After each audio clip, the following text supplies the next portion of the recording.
Bonjour. Est-ce que tu peux te présenter un peu? Bon, je m'appelle Christiane, je suis française, je vis aux Pays-Bas. Je suis née dans l'est de la France d'une famille ouvrière.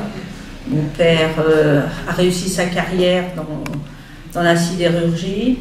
Ma mère était femme au foyer. Je viens d'une famille nombreuse, 7 enfants. Ensuite, à l'âge de 20 ans, je suis arrivée à Paris et j'ai commencé ma vie de femme libérée, on dirait, faut dire.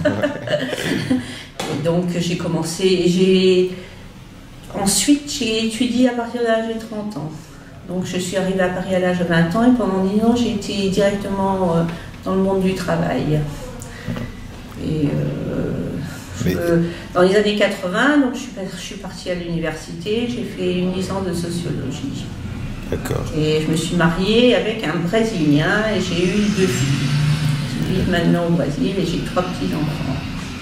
D'accord. Voilà, c'est un peu le résumé des 30 premières années de ma vie. Ah ouais. Est-ce que c'est être né en campagne qui fait de toi une femme de gauche? Non, je ne pense pas. Je pense que c'est de venir d'une famille ouvrière où les garçons avaient tous les droits et les filles devaient remplacer la mère quand la mère était malade. Étant donné que je suis d'une famille nombreuse, quand la maman elle ne pouvait plus, c'est la fille aînée, comme j'étais la fille aînée, qui devait prendre en charge les petits frères et les petites sœurs. Et les petits frères et les grands frères ne faisaient rien, donc c'est comme ça que je suis devenue plutôt une rebelle. Ouais. Une femme de gauche, parce qu'une femme de gauche, ça veut dire quoi la gauche maintenant, je ne sais pas. Ouais. Mais je suis devenue une rebelle. Mais qu'est-ce que tu attends par le mot rebelle? Le mot rebelle, c'est lutter pour... pour moi, hein, le mot rebelle, ça veut dire que je lutte pour être une femme. Ah ouais. Pour exister en tant que femme. Wow. Dans une société d'hommes. Ah ouais. Ça c'est anti-système alors. Non, on ne peut pas dire que je suis anti-système parce que je participe au système. Je ne suis pas quelqu'un qui va aller manifester, va jeter des pavés. Je pense qu'une police est nécessaire, mais on doit parler. Avant d'arriver à s'affronter, il y a toujours la discussion qui est possible.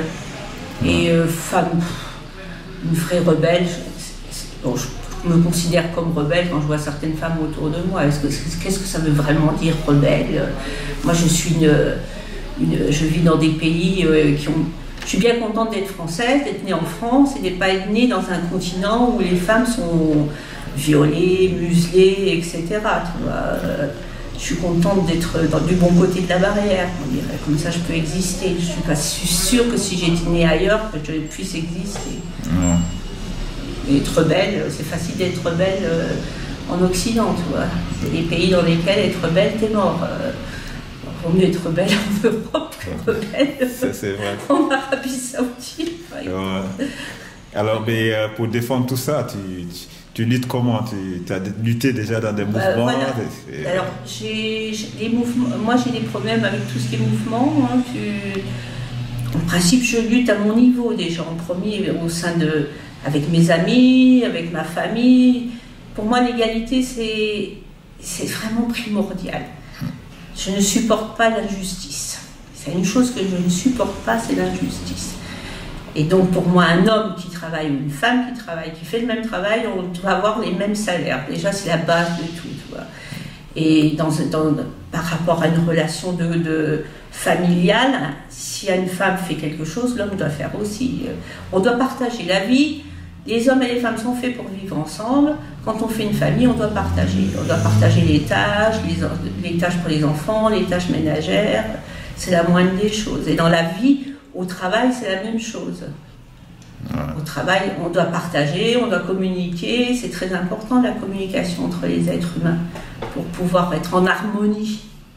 L'harmonie, c'est le grand mot quand même. Vivre en harmonie. Et se sentir bien sur... on peut vivre en harmonie sans partager tout ce que tu dis. Là. À mon avis, le partage, c'est important pour être en harmonie. Pour moi. Oui. Parce que moi, ne supportant pas l'inégalité et l'injustice, si les autres ne sont pas en harmonie, je ne pourrais pas vivre avec quelqu'un qui me traiterait en esclave. Je ne suis pas l'esclave d'un homme, je suis son égal. Je suis l'égal de l'homme.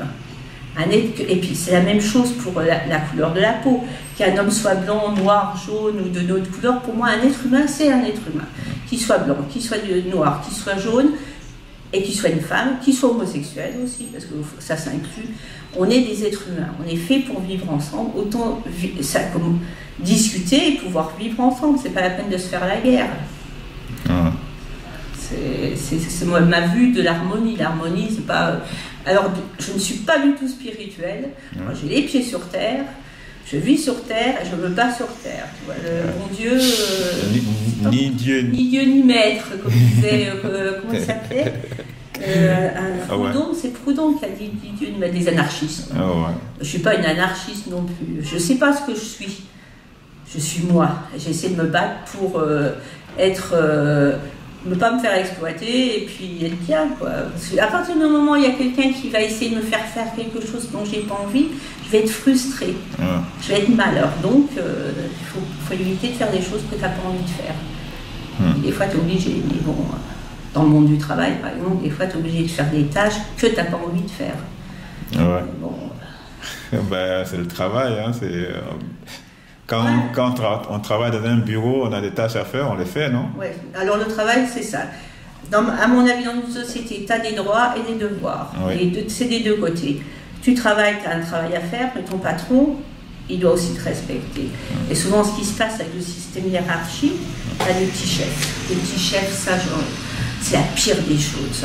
C'est la pire des gens qui font le travail des autres, qui sont valorisés parce qu'ils font le travail des autres. Et quand tu travailles, tu fais ton travail, tu dis t'as un salaire, tu es là pour travailler, mais le patron il doit te respecter, il n'a pas te faire travailler sans te payer par exemple. Quand tu travailles, tout travail mérite un salaire. Ça c'est clair. Mais c'est pas toujours comme ça.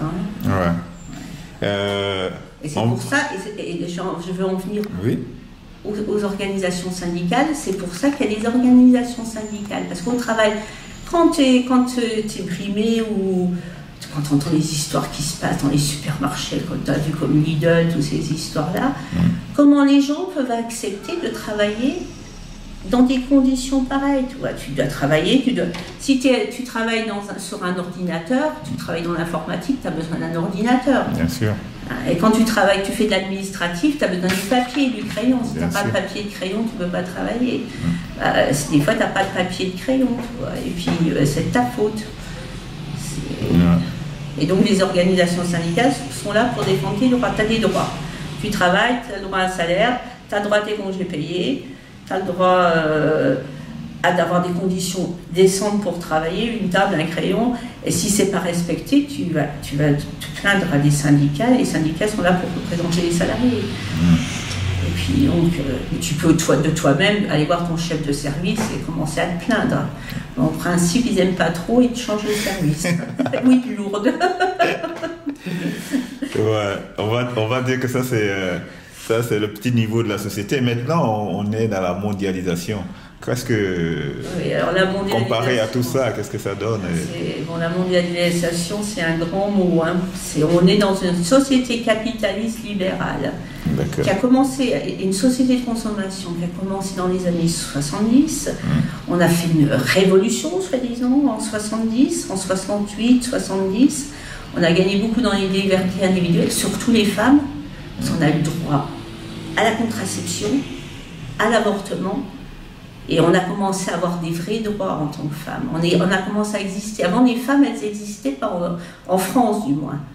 Il y a eu une époque où tu te mariais, on te disait tu dois la fidélité à ton mari et tu dois obéir à ton mari. Non, mais sincèrement, tu dois obéir à quelqu'un, tu n'es pas un chien. Lui aussi doit t'obéir. Dans ce cas-là, il fallait que ça soit pour les deux. Et souvent, même à la mairie, tu étais à la mairie, ils avaient un discours que tu étais la propriété de l'homme. Et donc dans les années 70, ça a commencé à évoluer, et ça a continué. Il y avait des mouvements féministes dans lesquels on peut parler beaucoup des mouvements féministes, parce qu'ils excluaient... Moi j'ai participé à des manifestations du MLF, et on est sorti de la manifestation avec ma copine. Je suis sortie de la manifestation avec ma copine parce que Ils ne voulaient pas qu'on avait des copains qui arrivaient, qui voulaient se joindre à nous pour la manifestation, mais ils les ont exclus. Alors donc on est parti, on dit qu'est-ce que c'est le mouvement de nul, le MLF, mais ça c'était dans les années 75. Mais bon, maintenant quand tu dis que tu es féministe, tu es presque un dragon. Hein. Tu dis être féministe, c'est seulement demander les choses auxquelles tu as le droit d'exister. L'égalité, c'est quand même important. Et au travail, c'est la même chose, parce qu'on est dans des sociétés patriarcales. Alors, donc les hommes, de toute façon, tu vois bien encore des histoires avec les mecs qui tapent sur les fesses. Moi, un jour, il y a un mec qui m'a tapé sur les fesses, mais il a pris une paire de claques, tu vois, parce que moi, je considère que moi, je crois que c'est un manque d'éducation. Un manque de respect. Il y a un manque de respect. Et cette société qu'on a voulu changer, bon, on a acquis beaucoup de liberté dans cette société, mais en même temps, je ne sais pas si on a vraiment gagné dans ces 40 années. Hein. Parce que maintenant j'ai 65 ans et je peux te dire que je l'ai vu passer la société, toute cette révolution. On est revenu en arrière sur beaucoup de choses. Tu vois, les mouvements syndicaux, ils n'existent pratiquement plus. Les droits des femmes, ils sont toujours bafoués. L'égalité entre les salaires, il n'existe toujours pas. Et le grand problème, c'est la finance, c'est l'argent. C'est l'argent qui est devenu le dieu de la société. Est-ce qu'on peut pas dire que ça a toujours été dieu de la société, l'argent? Oui, mais ça a pris de la proportion et de la consommation. Dans les années 70, tu consommais beaucoup moins. Puis l'informatique, Internet. Et on est dans une société de consommation. On n'a jamais vu ça. Tu vois, regarde l'état de la planète. Elle va exploser cette planète si on continue. Quand on est de plus en plus nombreux, on consomme tous de plus en plus. Bon, il y a le bon côté des choses, mais il faut aussi respecter. On ne respecte pas les êtres humains, on ne respecte plus les animaux, on ne respecte plus la planète, on ne respecte plus rien. On va où comme ça? Et donc la finance, cette pieuvre qui est au-dessus de tout le monde, qui est en train de gouverner la planète. Parce que qui est-ce qui gouverne la planète? C'est la finance. La finance, c'est l'argent quand même. C'est pas seulement... Tu prends la France, tu prends le Brésil, tu prends l'Afrique, tu prends l'Asie, c'est partout cet argent, cette corruption mondialisée. Il y a tellement d'argent. Ces fonds d'investissement qui ont tellement et tellement d'argent. Et ben voilà, on enlève l'impôt sur les grandes fortunes, on donne plus de... Les gens qui ont des dividendes, ils payent plus d'impôts dessus, mais c'est pas seulement en France, c'est dans toute l'Europe, et ça aux États-Unis. Bon, dans les pays du tiers-monde, qu'on appelle les pays du tiers-monde, donc les pays émergents maintenant, c'est aussi la pagaille partout. C'est la pagaille partout. De toute façon, on voit que deux fractures, la fracture, c'est riche et pauvre, de toute façon. Oui, la fracture entre... Non, mais le grand problème, c'est qu'on est dans une société avec un seul modèle. Le modèle capitaliste. Pendant un moment, il y a eu un modèle socialiste avec la Russie, qui sont devenus des dictatures, à mon avis, de gauche, parce que c'est des dictatures qu'ils avaient mis en place. Il n'y a jamais eu vraiment un vrai modèle socialiste mis en place. Et le capitalisme a tout bouffé. On est dans une société capitaliste au maximum. Et le libre-échange, quoi. Ça va mal se terminer, à mon avis, je ne sais pas comment. Mais mal se terminer pour qui, c'est ça? Pour les pauvres. Les riches, ils vont aller sur la Lune, sur Mars. Ils ont l'argent pour se payer des avions.